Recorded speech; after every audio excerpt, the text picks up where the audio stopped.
H.O. Pale Fern Bark. It's the end of December, which means I'm going to be eating in the rain for the next couple 3 months. Anyhow, today we're going to try out some Mountain House chicken and dumplings. I don't believe I've had this entree before. So you can see it's in the new packaging, which means there's less than there used to be.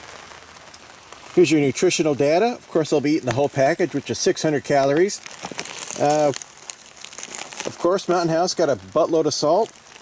We got 33 grams of protein, not too shabby. One thing I actually like about this menu is as we scroll through here, I mean, the biscuit's got a lot of chemical looking things, but the chicken's chicken and salt, the sauce is chicken fat, milk, cornstarch, and the rest of the ingredients are all readable. So pretty decent. Here's a look at what's inside. I can't tell if that's the chicken or the biscuits on top. I took a good sniff of it, and it smells just like chicken soup. Anyhow, it calls for 11 ounces of water, so I got some heating up behind me here, and I'll add that in just a minute. All right, here we go. Adding water to the soup. Oh, that's some action right there. Golly, that's hot. Oh. Still a low 40s here, so I'm just going to go ahead and stick her in the old Packet Gourmet bag to help keep her warm. This thing is amazing. I think it's just Reflectix and some canvas outside, but well worth the $5 they want for it. Well, we're about 6 minutes in. I'm going to give her a stir, see how things are progressing.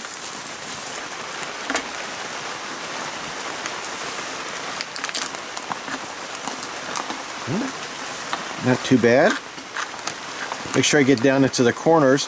There's not excess water, but it is a little bit soupy. I'm glad I didn't put like the full 11. I think I really put about 10 ounces in there. Anyhow, it smells really good, I'll tell you that. We are once again blessed with the miracle of time. Here you can see that I can finally pick out the chicken from the dumplings. There's a piece of chicken. I'm going to guess that's a dumpling right there. Anyhow, it smells good. We'll see what it tastes like as soon as it cools down enough for me to safely put it in my mouth. So here we go. One big old spoonful of that.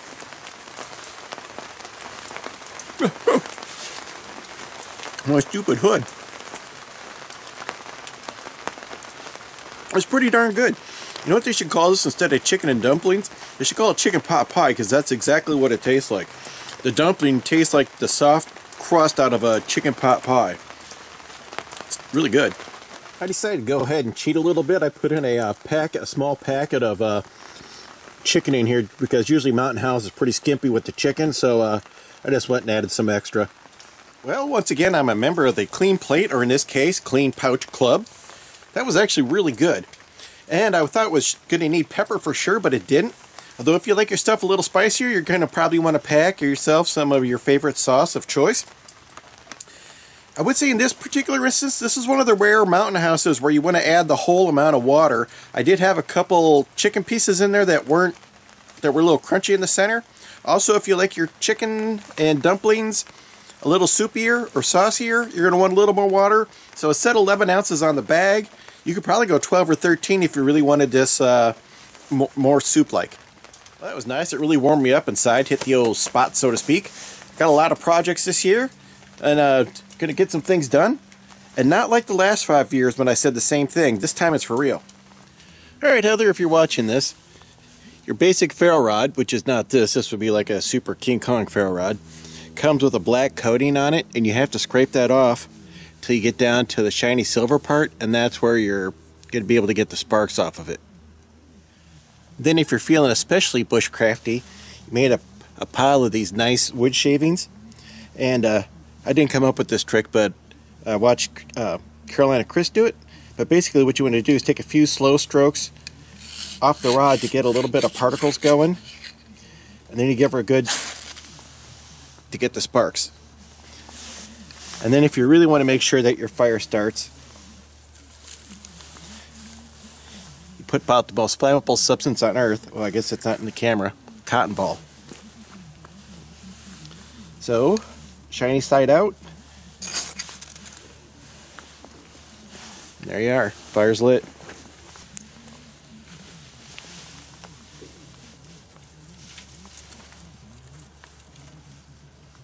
I think I put it out. Well, not cool. It's okay.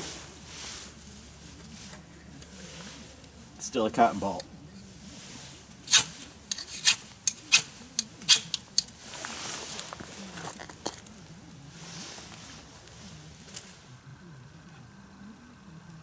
"4:23 in the afternoon and the old solar-powered lights are coming on by themselves."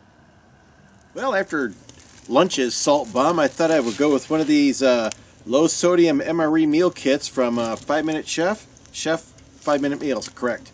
Got this from Tracy Phillips. Thank you, sir. Pop her open and see what's inside.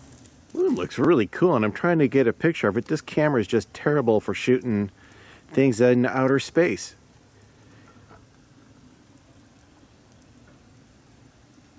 Ooh, there we go. If I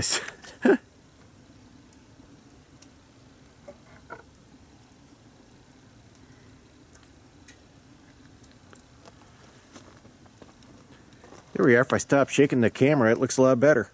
Tonight's menu is barbecue chicken with rice and beans. Who doesn't like low sodium rice and beans?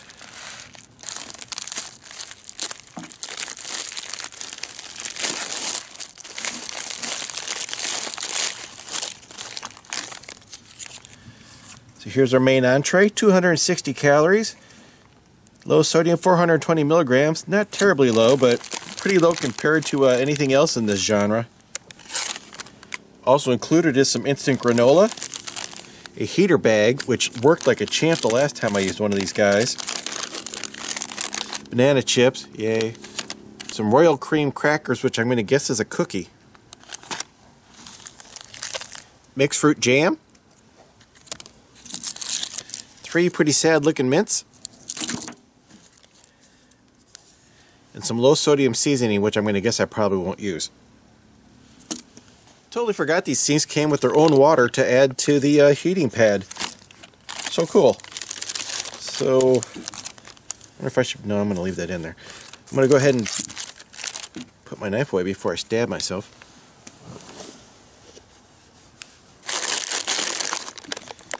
Get my meal in here.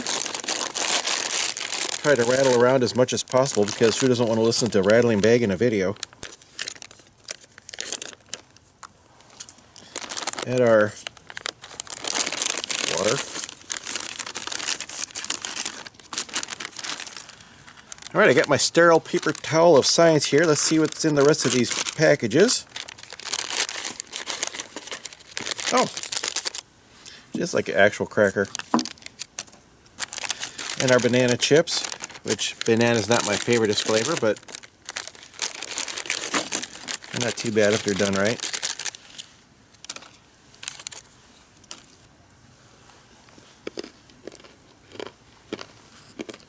They're actually okay.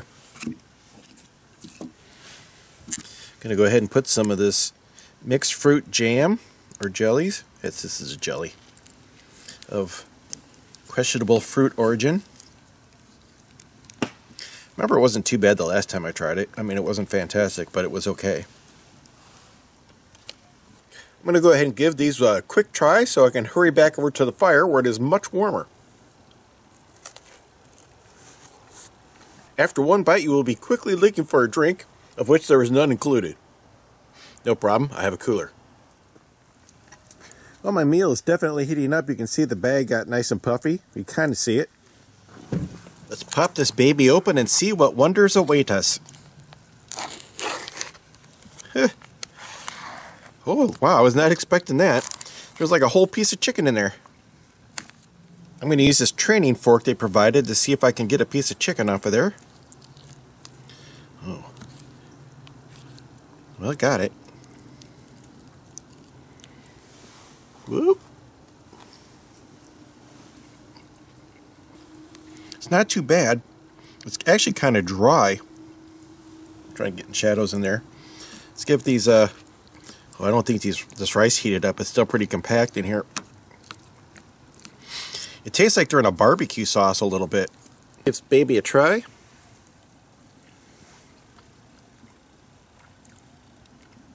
Maybe another try.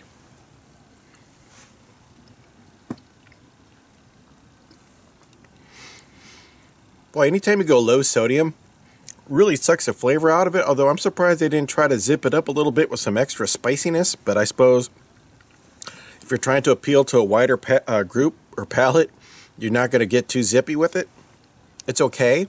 There's a flavor in here. I'm trying to figure out what it is. It's not bad. I just can't figure out what it is. Well, sadly, the heater bag this time didn't get my rice very warm, which is unfortunate. And this chicken is really hard to eat with this fork.